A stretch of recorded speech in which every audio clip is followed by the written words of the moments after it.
Ce podcast vous est proposé par Philippe Massol. Bienvenue. Aujourd'hui, on va explorer un phénomène assez contre-intuitif. L'idée que trop de choix, ça pourrait être une mauvaise chose. Absolument. On appelle ça le paradoxe du choix. C'est vrai que ça va un peu à l'encontre de l'idée reçue, hein. On pense toujours que plus on a d'options, plus on est libre, plus on sera satisfait au final. Exactement, on se dit super, j'ai le choix entre 50 sortes de yaourts, je vais forcément trouver le yaourt parfait. Mais la réalité est souvent différente. C'est ça. En fait, cette surabondance qu'on voit partout, dans les supermarchés avec les céréales, les confitures, pour les voitures, les services en ligne, partout, eh bien, elle peut avoir des effets négatifs assez marqués. D'accord, alors c'est quoi le premier problème avec trop de choix? Le premier effet, et il est assez immédiat, c'est la paralysie.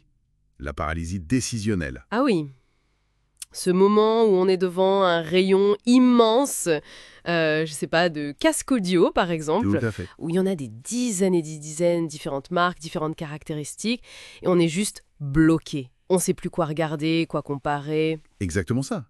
Ou alors, imaginez quelqu'un qui n'y connaît rien en vin, dans une foire au vin, avec des centaines de bouteilles. C'est submergent.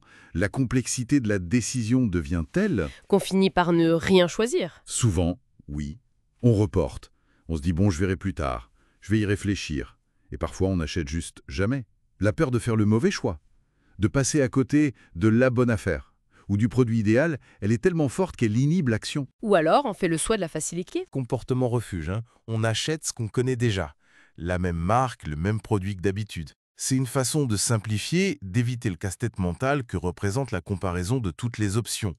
Donc au final, le grand choix ne sert pas à grand-chose dans ce cas-là. D'accord, donc ça c'est la paralysie. Mais vous disiez qu'il y a d'autres effets négatifs, même si on arrive à faire un choix. Oui, et c'est peut-être encore plus pernicieux. C'est l'insatisfaction. Après avoir acheté, on a réussi à se décider, on a le produit en main, et pourtant, on n'est pas pleinement satisfait. Ah oui. Pourquoi? On devrait être content, non? On a choisi parmi plein d'options. On pourrait le croire, mais plusieurs mécanismes psychologiques entrent en jeu. Le premier, c'est le regret. Le regret potentiel ou même le regret réel. Le fameux «et si». Exactement. Et si j'avais pris l'autre modèle, plus il y avait d'options au départ, plus il est facile d'imaginer qu'une des options qu'on n'a pas choisies aurait été un tout petit peu mieux sur un détail ou un autre. Et cette simple pensée, ça vient gâcher le plaisir du choix qu'on a fait. Je vois. C'est un peu comme si chaque option non choisie était une petite source de regret potentiel. C'est tout à fait ça. Deuxième facteur, les coûts d'opportunité. C'est un peu lié, mais c'est l'idée que choisir une option, c'est forcément renoncer aux bénéfices des autres options. D'accord. Quand on choisit un resto pour dîner, on renonce à l'expérience qu'on aurait eue dans tous les autres restos envisagés. Si on avait seulement deux options, le coût d'opportunité est limité. Mais si on avait le choix entre 20 très bons restos, la valeur de celui qu'on a choisi diminue un peu parce qu'on pense à tout ce qu'on a raté ailleurs. Précisément, la valeur perçue de l'option choisie est réduite par l'attrait des options abandonnées. Pensez à un étudiant qui choisit d'aller à une soirée plutôt qu'au théâtre. Le plaisir de la soirée peut être diminué s'il imagine que la pièce de théâtre était géniale. C'est subtil mais très vrai. Et il y a encore autre chose, hein. Oui, troisième point, l'escalade des attentes. Quand on nous présente un choix immense, on s'attend, plus ou moins consciemment, à trouver la perfection, l'option parfaite. Forcément, avec autant de choix, elle doit exister quelque part. Voilà la pensée sous-jacente. Du coup, nos exigences augmentent considérablement. Le moindre petit défaut, la moindre imperfection sur le produit finalement choisi devient une source de déception majeure. Alors que si on avait eu peu de choix, On aurait été beaucoup plus indulgent. Pensez aux voitures. Il y a 30 ou 40 ans, si on achetait une Lada, on était content si elle démarrait et nous emmenait d'un point A à un point B. Aujourd'hui, face à des centaines de modèles de citadines suréquipés, on va être déçu si le Bluetooth grésille un peu ou si la consommation est 0,1 litre au-dessus de ce qui était annoncé. Les attentes ont explosé avec le choix. C'est un très bon exemple. Et il y a un dernier point, je crois, sur la responsabilité. Oui, et il n'est pas négligeable. C'est le sentiment de responsabilité personnelle. Quand il n'y a qu'une seule option disponible, ou très peu, et qu'on est déçu par le produit, à qui on en veut? À l'entreprise qui l'a fabriqué ou vendu. Exactement. La responsabilité est externe. Mais quand vous avez choisi parmi 200 options et que vous n'êtes pas satisfait, On se dit c'est de ma faute. J'aurais dit mieux chercher, mieux comparer, j'ai mal choisi. C'est ça. c'est exactement ça. La responsabilité du mauvais choix nous incombe. Et ça ajoute une charge mentale, un sentiment d'échec personnel qui peut être assez désagréable et qui contribue à l'insatisfaction générale. D'accord, je comprends mieux. Paralysie, regret, coût d'opportunité, attente démesurée et responsabilité personnelle. Ça fait beaucoup. Ça fait beaucoup. Et tout ça a été mis en évidence de manière assez spectaculaire par une expérience devenue célèbre. Ah oui, l'expérience des confitures. Racontez-nous un peu. Alors, ça s'est passé dans une épicerie fine américaine, un endroit où il y avait déjà, je crois, quelque chose comme 348 sortes de confitures différentes. Incroyable. Les chercheurs ont installé un stand de dégustation. Un jour, ils proposaient à la dégustation un assortiment limité de 6 confitures. Un autre jour, ils proposaient un assortiment beaucoup plus large de 24 confitures. Et qu'est-ce qu'ils ont observé? D'abord, l'attractivité du stand.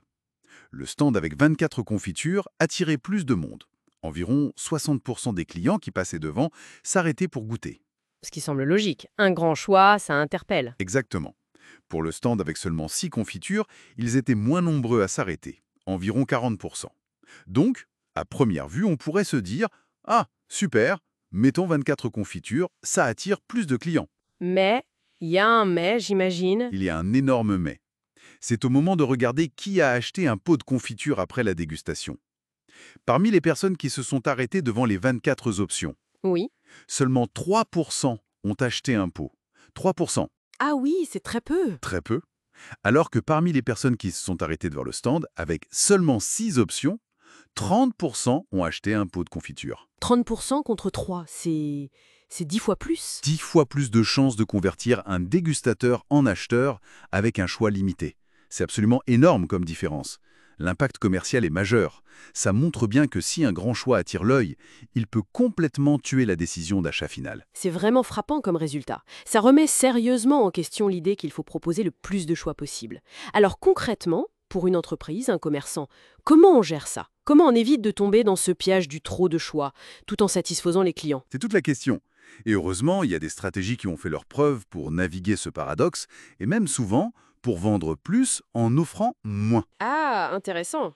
La première stratégie, c'est quoi alors? La plus directe et parfois la plus difficile à accepter pour une entreprise, oser supprimer des références. Éliminer les options qui sont redondantes, trop similaires ou qui performent mal. Celles qui n'apportent pas une vraie valeur ajoutée ou une différenciation claire aux yeux du client. Il faut faire le tri en somme. Exactement. Par exemple, Procter & Gamble avait, à un moment donné, 26 références de son shampoing Head & Shoulders. Ils ont décidé de réduire l'offre à 15 références. Résultat? Moins de ventes? Non. Une augmentation des ventes de 10%. Incroyable. Autre exemple, Golden Cat, qui fait de la litière pour chat. Ils ont supprimé 10 références de leur gamme. Leurs revenus ont augmenté de 87%, parce que l'offre était plus claire, plus facile à comprendre pour les acheteurs. C'est contre-intuitif, mais les chiffres parlent. Il faut donc oser simplifier l'offre. Oui. Et un bon test, c'est de demander aux employés eux-mêmes s'ils peuvent expliquer clairement la différence entre toutes les options proposées. Si eux ont du mal, imaginez le client. D'accord. Première stratégie, réduire. Quelle est la deuxième? La deuxième, c'est de rendre les offres plus concrètes, plus tangibles pour le client. Il ne suffit pas de lister des caractéristiques techniques ou abstraites.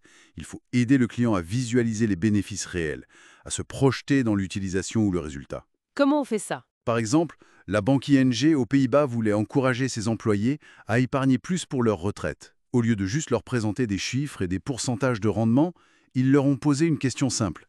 Imaginez votre vie à la retraite avec un peu plus d'argent chaque mois. Qu'est-ce que ça changerait pour vous?